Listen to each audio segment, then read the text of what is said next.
Hi everybody, this is Saad for the Sad Truth. I was not planning on putting up a clip today, but given the number of messages that I receive on a daily basis, especially given some of the current realities, I always somehow get sucked back into the discussion. I was planning on attending to some other professional obligations today, but in any case, here we go.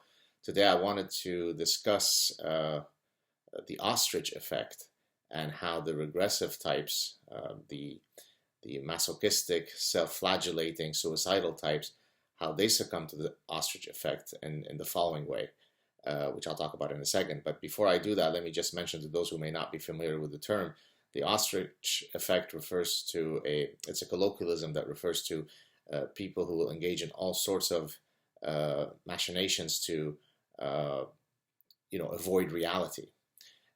And so how do the regressives engage in this behavior? Well, in a multitude of ways, but today I wanted to focus on uh, impugning a source. And so if I am engaging in a discussion with somebody and I share a link, then, and if they are a regressive, then usually they will almost never uh, seek to rebut the content of the article in question. Rather, they will impugn the source. So, for example, if I want to share uh, some clip about hatred that was spewed by some imam at some mosque somewhere in Arabic, I might send them a link from Memri, MEMRI. Check them out on the internet. They do translation work of clips that are typically uh, spoken in languages that may not be familiar to Westerners, whether it be Arabic or Farsi and so on. And so, of course, when I share such a clip, I will typically get, but are you not aware that these are Zionist Jewish, conspiracy types? They're right-wing neocon types. Now, the sad part is that I've had this exact comment levied at me from a cousin of mine who also escaped the Lebanese civil war, who, of course, is also Jewish. So a Jewish guy who speaks Arabic watches the clip in question and then questions their veracity because, they're controlled by Jews. That's how far regressive thinking can go. And of course, some other folks will say, but, these memory guys, they don't translate properly. They're engaging in all sorts of mistranslations, which of course is a problem when you levy that accusation at me, given that, Arabic is my mother tongue. And then, of course, when I tell them that, then they find some other way to impugn the source.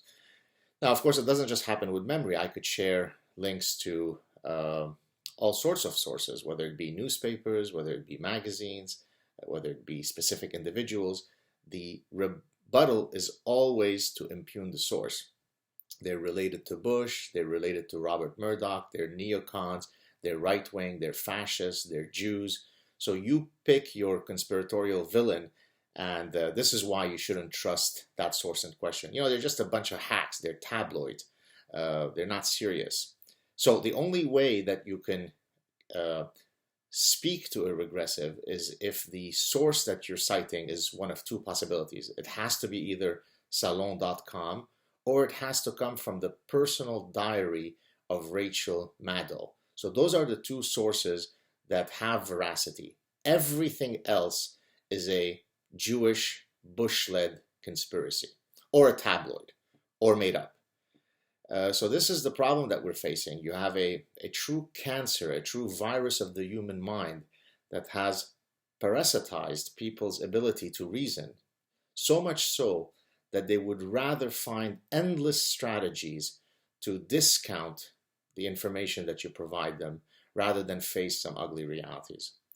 Let's keep having the conversation, people. The battle of ideas will go on, and hopefully reason, kindness, truth, liberty will eventually prevail. Have a great week, everyone. Talk to you soon. Ciao.